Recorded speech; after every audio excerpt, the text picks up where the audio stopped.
Hi everyone, আসসালামু আলাইকুম।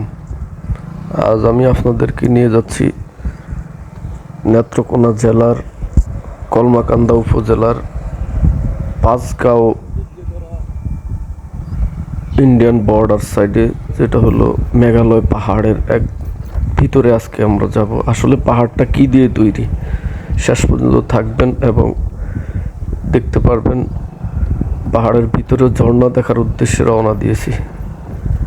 তো এই যে দেখতে পাচ্ছেন, বিশাল বড় মেঘালয় পাহাড়, সব হলো মেঘালয় পাহাড়।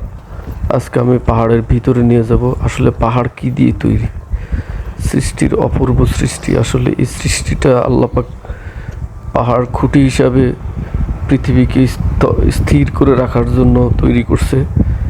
সেই স্থির করে যেই অপরূপ, যে সৌন্দর্য দিয়ে আল্লাপাক তৈরি করছে, সেটা হচ্ছে মেঘালয় পাহাড়, পৃথিবীকে স্থির পর্যায়ে রাখার জন্য। তো আসলে এই পাহাড়গুলো কিসে দিয়ে তৈরি, কি দিয়ে তৈরি, এটা আমরা প্র্যাকটিক্যালি না দেখলে বুঝবো না। এই যে আমি অলরেডি মেঘালয় পাহাড়ের ভিতরের দিকে ঢুকা, আমি এখন ইন্ডিয়ান বর্ডার অলরেডি পার হয়ে গেছি। ইন্ডিয়ান বর্ডার পার হয়ে মেঘালয় পাহাড় দিয়ে ঢুকছি। দেখেন সব পাথর, একটা পাথর 10 টন, 20 টন, 30 টনের কম না। আমি পাহাড়ের ভিতরে ঢুকছি মেঘালয়। আমি ঝর্ণা দেখার উদ্দেশ্যে রওনা দিয়েছি, কিন্তু ফাইনালি আমি ঝর্ণা দেখতে পারি নাই।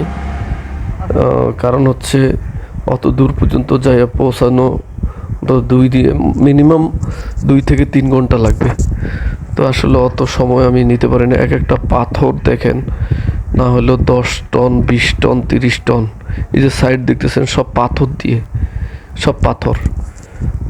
যে এখানে পর্যটক যারা আসে, তাদের জুতা অনেকেই দেখা গেছে এখানে আসছে, জুতা ছিঁড়ে গেছে, জুতা ফালায় চলে গেছে। তো আমরা এখন মেঘালয় পাহাড়ের ভিতরে যাচ্ছি। আপনারা সঙ্গে থাকুন। নতুন নতুন ভিডিও পাওয়ার জন্য সাবস্ক্রাইব করবেন। আর দেখুন সব পাথর, এত পাথর, পাথর দিয়ে তৈরি। আসলে মেঘালয় পাহাড় হচ্ছে পাথর দিয়ে তৈরি, পাথরের সমারোহ। কি বিশাল পাহাড়! আমরা মাঝখান দিয়ে ভিতরে ঢুকতেছি, দেখেন সব পাথর।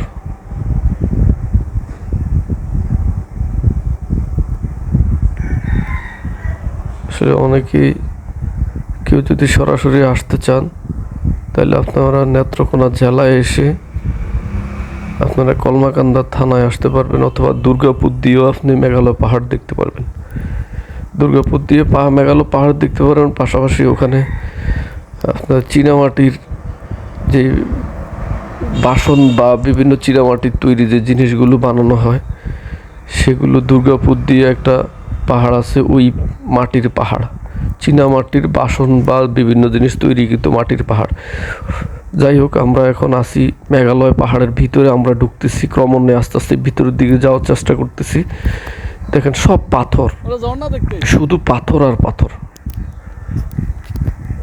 ওই যে ওখানে কয়েকজন আপনার যারা আপনার পাহাড় থেকেই বাঁশ কেটে নিয়ে আসে,